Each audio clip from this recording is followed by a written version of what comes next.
ప్రియమైన తల్లిదండ్రులారా, extra curricular activities సమయం వృధానో డబ్బులు వృధానో అనుకుంటే ఒకసారి ఆలోచించండి.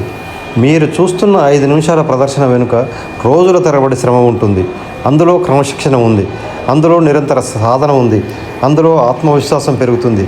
ఒక పిల్లాడు స్టేజ్ మీద నిలబడినప్పుడు అతడు కేవలం నటించడు, తన గొంతును నమ్మడం నేర్చుకుంటాడు, టీం వర్క్ నేర్చుకుంటాడు, ఓడిపోయిన తర్వాత మళ్ళీ లేవడం నేర్చుకుంటాడు. ఆ స్టేజ్ మీదే ఒక నమ్మకం ఏర్పడుతుంది. పుస్తకాలు మాత్రమే నీ నమ్మకం, జీవితంలోని ప్రతి దశలో తోడుగా ఉండే నమ్మకం. ఆ చప్పట్లు కేవలం చప్పట్లు కాదు, నేను చేయగలను అనే గుర్తులు. కాబట్టి మీ పిల్లలు ఏదైనా కార్యక్రమంలో పాల్గొనాలని, స్టేజ్ మీదకు వెళ్ళాలని అనుకుంటే దయచేసి అడ్డుకోవద్దు. ఎందుకంటే నిజమైన జీవన పాఠశాల అక్కడే మొదలవుతుంది. మనమందరం కలిసి ఆత్మవిశ్వాసంతో మాట్లాడే పిల్లలను భవిష్యత్తు కోసం తయారు చేద్దాం. ధన్యవాదములు.